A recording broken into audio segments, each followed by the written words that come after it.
Most of us aren't defeated in one decisive battle. We are defeated one seemingly insignificant surrender at a time that chips away at who we should really be. We miss a workout, then another. We start to eat what we shouldn't eat and drink what we shouldn't drink. And without realizing it, one day you wake up and you've become something that you never would have allowed. So, you have to be vigilant. You have to be on guard. You have to hold the line on the seemingly insignificant little things. Things that shouldn't matter, but things that do. Get stronger, get better, grow and learn and develop and live. Live in defiance of the weakness and in rebellion against the decay. Hold the line. Every single day you wake up, you got to give it all you got. You got it 120%. Don't fool yourself into thinking that this year is going to be better than last year if you still making excuses. There are no excuses. You got to work for it. You got to put forth 120%. You can have it, you can be it, you can do it. But you got to accept the challenge. The indomitable will, if you have a belief you can do something, the only way you grow that, like in the gym, you grow your muscles by actually exercising. To grow the individual will to become something, you must get comfortable with fear and failure. They must be your best friends. They're the only one that moves that needle of life. Every hero you guys had was called an idiot, crazy, a loser. You must break society's status quo. Status quo is normality. It's alive but not living. It's death on a stick, guys. The belief of the individual overrides thousands of people with just intent. Safety, comfort zones are dead zones. You have to continue to push yourself because your true potential will never be matched, guys. Get yourself together. Pick up your damn suffering and bear it. There's no excuse whatsoever for not getting at what it is that you should be doing. I don't accept that I am what I am and that is what I'm doomed to be. No, I don't accept that. I'm fighting. I'm always fighting. I'm struggling and I'm scrapping. And I'm kicking and clawing at those weaknesses to change them, to stop them. Some days I win. Some days I don't. But each and every day, I get back up and I move forward with my fist clenched toward the battle, toward the struggle. And I fight with everything I've got to overcome those weaknesses and those shortfalls and those flaws. As I strive to be just a little bit better today than I was yesterday. I'm tired. I'm tired of people calling me saying, E.T., I put in 6 months. I don't see it. I put in a year. I ain't see it. Are you kidding me? You're about to stop the process because you can't see the prize? You're about to quit? You're about to give up? You cannot give up because it ain't what you see. You cannot give up. And if you don't see nothing, if you don't see no results, you don't give up and you don't give in because you're not doing it for the accomplishment. You're doing it because you are in love with the process. Champions keep going when they don't have anything left in their tank. When it's over, when they're tired, when they're frustrated, when they spent their last dime, that's when they get started. It's when you have nothing left. That's when it's showtime. When you find the way out of no way, when you find breath that you don't have, when you find energy that did not exist, when you want this thing as bad as you want to breathe, that's when you find a way. Don't just plan. Don't just mark your calendar. Don't just talk. Don't just think. Don't just dream. No, none of that matters. The only thing that matters is that you actually do rise. Get up and go. Be strong. Be powerful. Get aggressive. Instead of letting your goals and your tasks and your health and your discipline waver, Instead of letting all those things slide, through force of will, make it happen. Don't be weak. Get yourself in the game. Shut down all those pathetic excuses and get after it.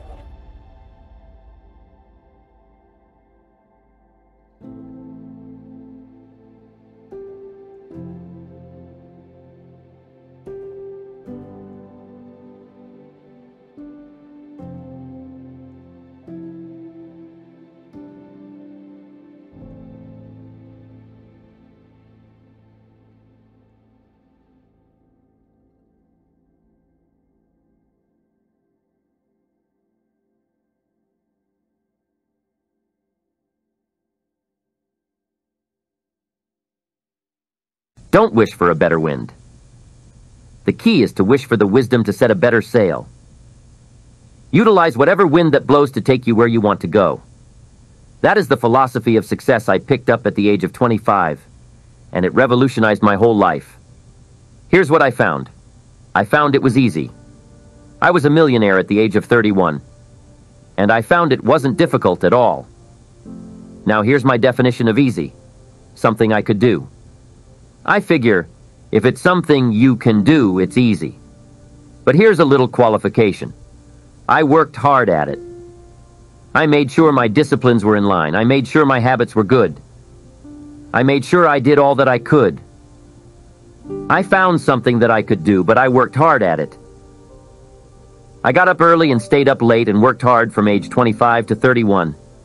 But what I did was easy, meaning it was something I could do. Well, Mr. Rohn, you say, if it was so easy, why during those 6 years didn't those other people around you get rich? Here's why. It's also easy not to do. How else would you describe it? It's easy to keep doing the things that don't work. It's easy to keep the bad habits.